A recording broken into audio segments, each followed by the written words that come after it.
आवाज सरकारपर्यंत पोहोचवण्याचा प्रयत्न तुमच्याकडून होता. सरकार जागा होईल असं दिसतंय का? हे बघा, सरकार झोपलंय नाही तर झोपायचं सोंग तिथं करत आहे. आपण आपले प्रयत्न करायचे असतात. आम्ही त्या अनुषंगाने तिथं प्रयत्न करत आहोत. रस्त्यावर उतरतोय, उपोषण करतोय, आंदोलन करतोय, 800 किलोमीटर तिथं चालतोय. आम्ही आमचं काम तिथं करत आहोत. आम्ही विरोधातले आहोत, आम्ही लोकातले आहोत. लोकांच्या अडचणी आम्ही जाणू शकतो, आम्ही समजू शकतो. आज खऱ्या अर्थाने लोक अडचणीत आहेत. त्या अनुषंगाने लोकांची बाजू घेत आज या बलाढ्य शक्तीच्या विरोधात आम्ही सर्वजण लढत आहोत. सरकार या बाबतीत काय करेल माहीत नाही, पण आमचं संघर्ष अजून जास्त ताकदीने येत्या काळामध्ये आम्ही पुढे घेऊन जाणार आहोत आणि या सरकारला कुठं ना कुठंतरी गुडघ्यावर आणल्याशिवाय आम्ही राहणार नाही. दादा, जैन बोर्डिंग प्रकरणात आता धर्मादाय आयुक्तांकडून स्थगिती देण्यात आलेली आहे, ज्यामध्ये केंद्रीय राज्यमंत्र्यांचं नाव समोर येतं. हे केंद्रीय राज्यमंत्र्यांचं नाव चर्चेत तर आहेच, त्याबद्दलची माझ्याकडे खूप माहिती आहे असं नाही, पण राज्यातले एक मंत्री, अतिशय महत्त्वपूर्ण पदाचे व्यक्ती, त्यांचे पण नातेवाईक याच्यामध्ये कुठं ना कुठंतरी आहेत पार्टनर म्हणून, असं आम्हाला तिथं कळालं होतं. आणि तो मुद्दा आम्ही घेतल्यानंतर त्याच्याचबरोबर जैन बांधवांनी तिथं मोठं वातावरण गरम केल्यानंतर, आंदोलन केल्यानंतर कुठं ना कुठंतरी धर्मदाय आयुक्तांना तिथं तो निर्णय घ्यावा लागेल. मी मनापासून धर्मदाय आयुक्तांचे आभार व्यक्त करतो.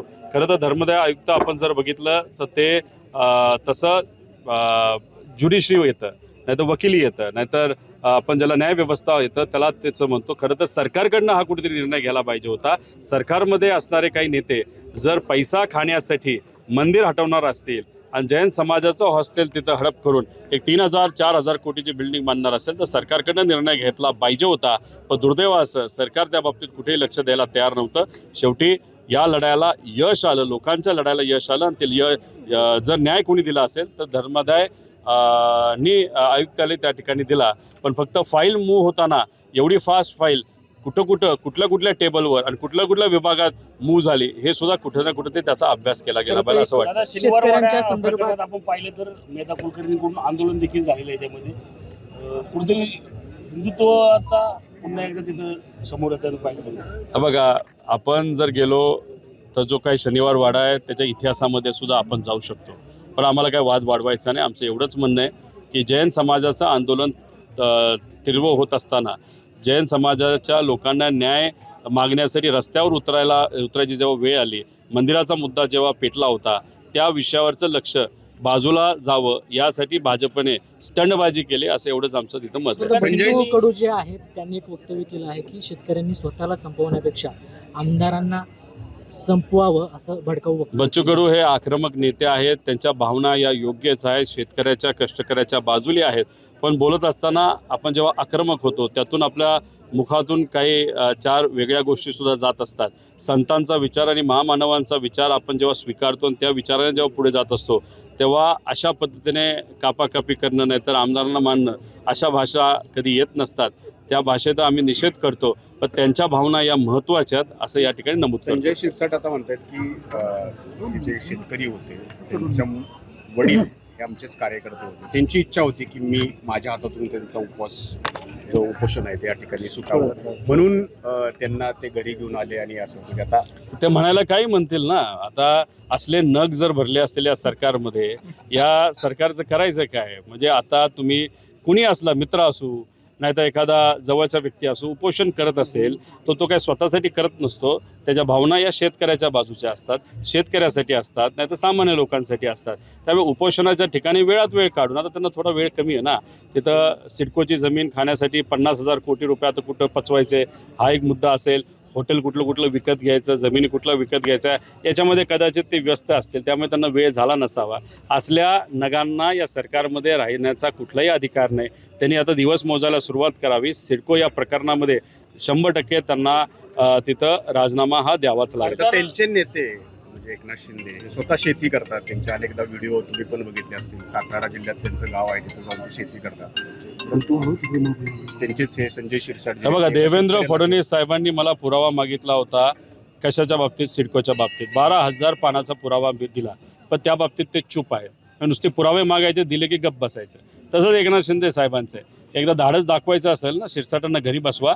पुरावे दिलेले आहेत, फक्त मी दिलेत असं नका समजू. सुप्रीम कोर्टाने सुद्धा पुरावे दिलेले आहेत आणि त्याला दुष्काळात 13वा महिना म्हणून आता या शेतकऱ्याच्या बाबतीतलं हे कृती म्हणजे उपोषण करणाऱ्या शेतकऱ्याला ॲम्ब्युलन्समध्ये बसवून हॉस्पिटलला नेण्यापेक्षा आणि तुम्ही त्या उपोषणाच्या स्थळी जाण्यापेक्षा तुमच्या भारी घरामध्ये आणून त्याचं उपोषण तुम्ही सोडवत असता, हा जो पराक्रम आहे या पराक्रमाला त्यांना बक्षीस, त्यांचा राजीनामा घेऊनच त्यांना बक्षीस दिलं पाहिजे असं मला वाटतं.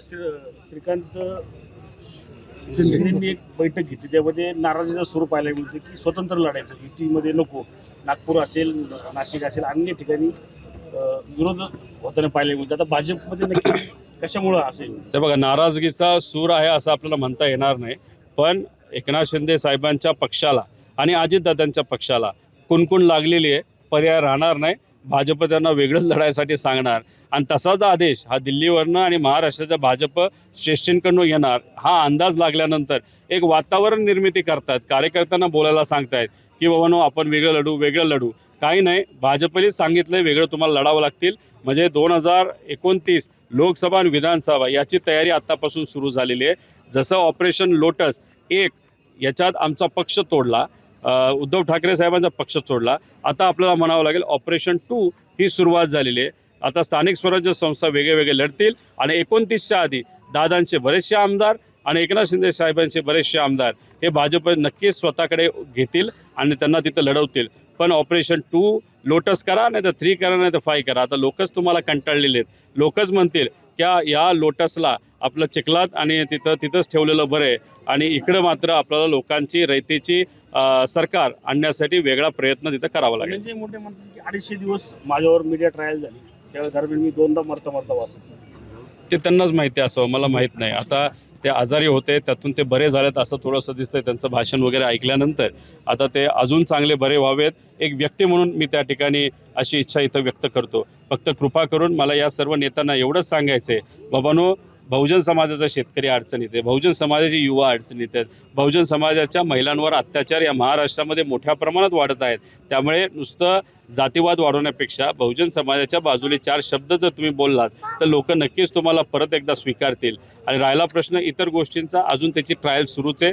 कोर्टामध्ये मोठ्या प्रमाणात ट्रायल त्यांच्या मित्रपरिवाराची, ज्यांनी गुंडागर्दी आणि मर्डर मोठ्या प्रमाणात केली, ती ट्रायल चालूच आहे. आता न्यायव्यवस्थेवर आमचा विश्वास असल्यामुळे तिथंसुद्धा सामान्य लोकांना, देशमुख परिवाराला, मुंडे परिवाराला, आमच्या ज्या तिथं एक मुंडे भगिनी तिथं लढत आहेत, ज्ञानेश्वरी मुंडे, त्यांना न्याय मिळेल अशी अपेक्षा आपण सर्वजण करूया. तर दादागिरी सरकारमध्ये वाढली असेल आणि इलेक्शनला जर गुंडागर्दी वापरली असेल तर गुंडागर्दी नक्कीच या महाराष्ट्रामध्ये आणि पुण्यामध्ये मोठ्या प्रमाणात वाढत जाणार आहे.